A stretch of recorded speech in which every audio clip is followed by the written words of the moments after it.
How's it going, YouTube? In this video, I'm going to give a top 5 listing the things that make a zombies map bad.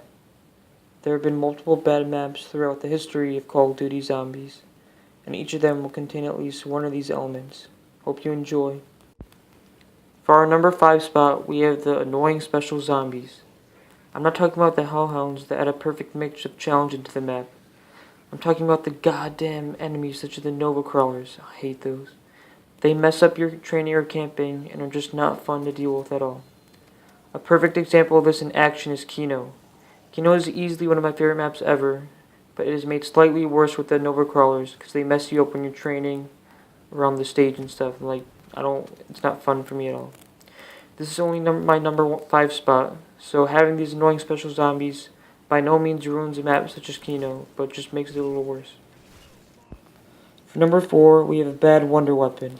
When a new zombies map comes out, one of the first things I personally look at is the wonder weapon.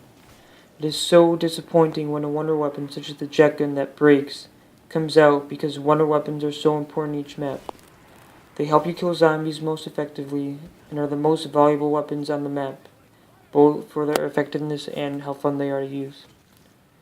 When poor wonder weapons come out, the map is not nearly as exciting as it would be if the wonder weapon was actually fun and useful. For our number 3 spot, we have Too Easy. Some maps are just way too easy. A perfect example of this is Buried. Buried is a great map, except for the fact that everything on the map is OP. From the buildables, Vulture Raid, Paralyzer to the bank and time bomb, it is almost impossible to die on the map before round 100. Such easy maps are not fun to play and make a map bad because there's no replayability or challenge to the map. When you play these types of maps, you are almost guaranteed to get to high round no matter what. Our second spot goes to an annoying boss. Bosses do not appear in every map, but for the ones they do, they are either acceptable or downright irritating. I'm not talking about a boss being too hard, I'm talking about a boss just being so annoying. The Margwa is a perfect example of this. If you are a decent zombie player, you should be able to kill it relatively easy if you're careful. But the thing about the Margwa that I hate is that it is so bothersome. I don't want to have the same old monster spawn and force me to slow down my strategy for a couple of minutes.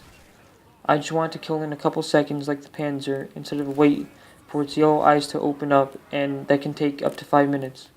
To sum it up, any boss that annoys the hell out of you causes that map to have a bad taste in your mouth forever. The number 1 spot goes to, as expected probably, a long setup. Every single map ever created that has a long setup is always considered bad, or at most, mediocre.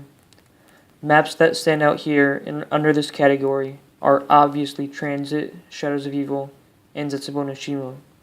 No one wants to do such tedious work just to unlock Pack-a-Punch or turn on the power. It is no fun at all to run all over the map to get ready just for a high round attempt. The real question is, if you die after setting up the map, do you feel like doing it all over again? For Transit, Shadows of Evil, and Zetsubo, the answer is no, especially for me and probably for many of you. However, maps that still have some setup like Mob of the Dead and Horizon Track do not have the element of a long setup because the process of getting ready for a high round is way shorter, not even an hour. This is why the community likes those maps instead of like Transit. I don't think anyone likes Transit. To conclude, if a map has a long setup, it will quickly be disliked by the majority of players. Thank you to everyone for checking out this new top 5 video I created. Hope you have a good day and please subscribe. Thank you.